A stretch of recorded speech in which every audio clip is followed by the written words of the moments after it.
Tech Hub for a smarter you. Aside cryptocurrency, we also took a look at the future of agri-tech and healthcare.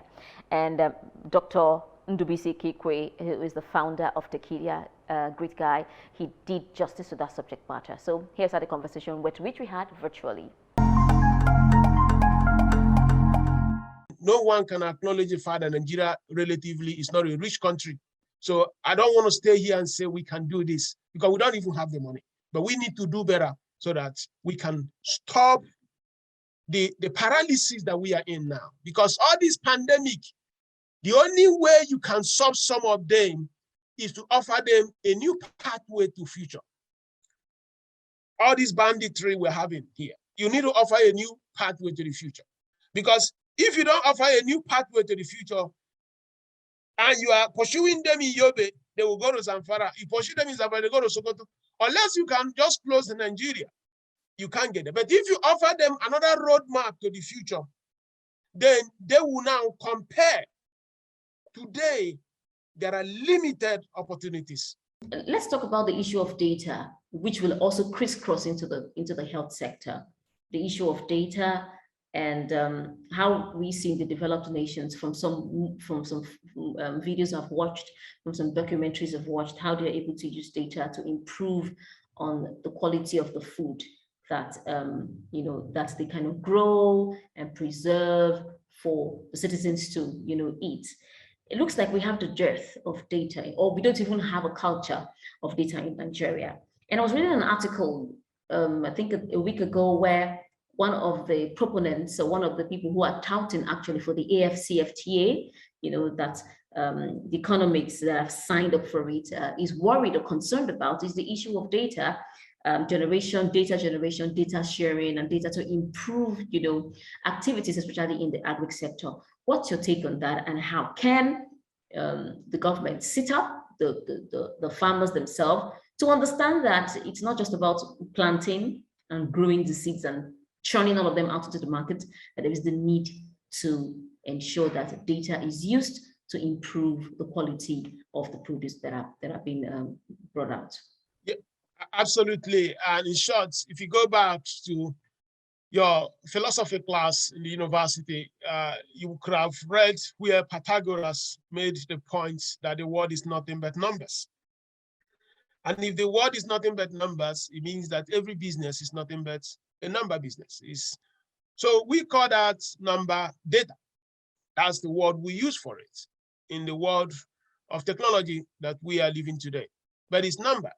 So the data in markets will actually give you the opportunities in markets. In the agricultural space, there are so many dimensions where improvement on data systems can unlock opportunity. Let me give you an example. If I'm a farmer in my village in Ovim in Abia State, and I have the data of what a tuber of yam is sold in Aba and Umuahia, I am better off negotiating with the middlemen who come to the Oriental markets in Novim to buy from me, because I know what they are reselling, that yam they are buying in Aba. So making that data of what the tuber of yam sells in Umuahia, Aba, Lagos, will give that farmer the opportunity to bargain better with the middleman. Because what happens today is they do all the work, the middlemen make all the money, because they don't have that data about what is happening in the markets. So you can also look at lending.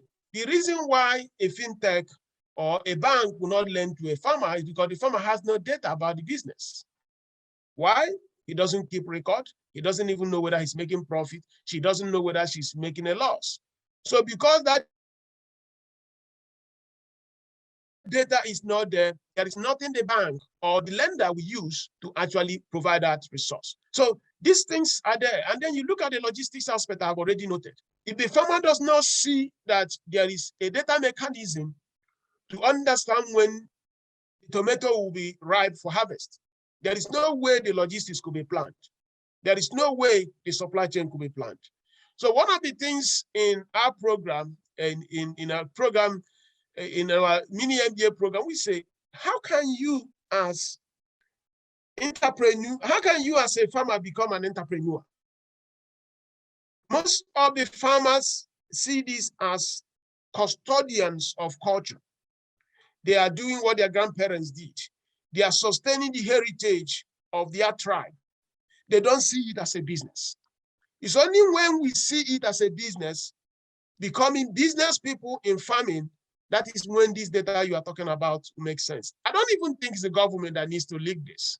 Government does not need to tell you that you hire 3 people in the farm last week, and then next week you plan to hire 3, you pay them 1,000 naira for a day of work. So at the end of 4 weeks, oh, this is my total expense. Oh, in this farm, I spent 60,000 naira on weeding. You don't need government to do that. So that during the harvest period, when you are now harvesting that cassava and getting the gari, you have in mind how much that you have put in to know whether you are making profit or not. So I work with a very, very prominent philanthropist in Liberia. Many years ago, when I was a student in the United States, actually, he said he needed to build data in his tribe in Liberia. He was a very rich man in a Liberian American. So he gave them money, and he asked us, the students, to help track how they were doing. So at the end of the day, you know what we noticed? That there was no need of giving them money to go and farm, because at the end of the period, they were actually losing money. So since that day, Dr. Siawe said at the beginning of the year, he would just give them money, not to go and farm, just go and enjoy it. Buy the food, because it was even cheaper buying the food than going to farming. Because there's no need of giving somebody $10,000. During the harvest period, the person is generating an output of $8,000. He said there was no need, because they wasted all the time and they were generating a loss. But he would not have known if not that he went for data. This man at that time was the head of the agricultural program in one of the largest universities in the United States, called Tuskegee University in Alabama. It's more of a food agriculture university.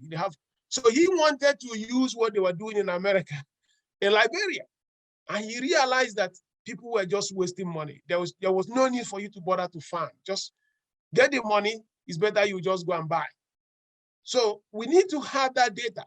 And that is also where we need to encourage, when we are teaching agricultural science in universities, in secondary schools and primary school, that data centricity of the agricultural ecosystem, harmonizing it to become part of the curriculum, because without the data of agriculture, we cannot improve agricultural systems. Tech Hub for a smarter you.